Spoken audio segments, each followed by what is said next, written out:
Hello friends, நம்ம வீட்டில் இன்றைக்கி என்ன சமையல்னு பார்த்தீங்கன்னா, கார்ன் போட்டு கீ ரைஸும் உருளைக்கிழங்கு மொச்சக்காய் போட்டு ஒரு வறுவலும் பண்ணியிருந்தேன்.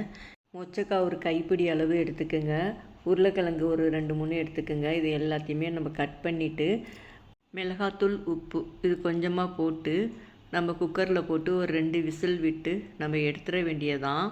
இது எடுத்துகிட்டு திரும்ப ஒரு எண்ணெய் சட்டி வச்சுட்டு கொஞ்சம் நல்லெண்ணெய் போட்டுக்கோங்க. நல்லெண்ணெய் போட்டுட்டு சோம்பு, சின்ன வெங்காயம், பூண்டு, தக்காளி, ஒரே ஒரு தக்காளி இது எல்லாத்தையுமே நல்லா தட்டிடுங்க. தட்டிட்டு கொஞ்சம் கருவேப்பிலை இது எல்லாத்தையும் போட்டுட்டு குக்கரில் வேக வச்ச மொச்சக்காயும் உருளைக்கிழங்கையும் இதில் எடுத்து ஊற்றிட வேண்டியதான். நம்ம கடைசியாக கொத்தமல்லி தழை போட்டு இறக்கிட்டோம்னா மொச்சக்காய் உருளைக்கிழங்கு வறுவல் சூப்பராக இருக்கும். இந்த கீ ரைஸோட இதை வச்சு சாப்பிட்றதுக்கு ரொம்ப ரொம்ப அருமையாக இருக்கும். இது ஒரு நல்ல காம்பினேஷன்.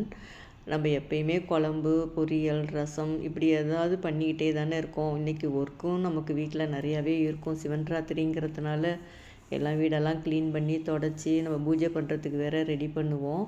அதனால் இந்தமாரி சமயத்தில் நம்ம இதேமாரி ஒரு சிம்பிளாக பண்ணிக்கிட்டோம்னா நமக்கு கொஞ்சம் வேலை ஈஸியாக இருக்கும். அதனால் இன்றைக்கி எங்கள் வீட்டில் இதுதான், இந்த சமையல் தான் இன்றைக்கி. நாங்கள்லாம் சின்ன பிள்ளையாக இருக்கக்குள்ள எங்கள் அம்மா வீட்டு முனையிலேயே பார்த்தீங்கன்னாக்கா ஒரு அங்காளம்மன் கோவில் இருக்குது. அதுக்கு ரொம்ப ரொம்ப விசேஷமாக செய்வாங்க. இன்றைக்கி நைட்டு பார்த்திங்கன்னா இருளமுகன்னு ஒரு சாமி ஒரு 10 மணிக்கு மேலே கொண்டு வருவாங்க. நெக்ஸ்ட்டு தீச்சட்டி எடுத்துகிட்டு வருவாங்க, கப்பரை சட்டின்னு சொல்லிட்டு. நெக்ஸ்ட்டு நாள் சாமி மயானத்துக்கு போகும். ரொம்ப ரொம்ப விசேஷமாக அந்த 3 நாளும் அப்படி நடக்கும். சின்ன பிள்ளைகளை பார்த்தது ரொம்ப வருஷம் ஆச்சு. அம்மா வருஷம் கூப்பிட்டுட்ருக்காங்க. அதனால் என்னால் போக முடியவே மாட்டேங்குது. ஏதாவது ஒரு வருஷம் போயிட்டு வரணும்னு நினச்சிட்ருக்கேன்.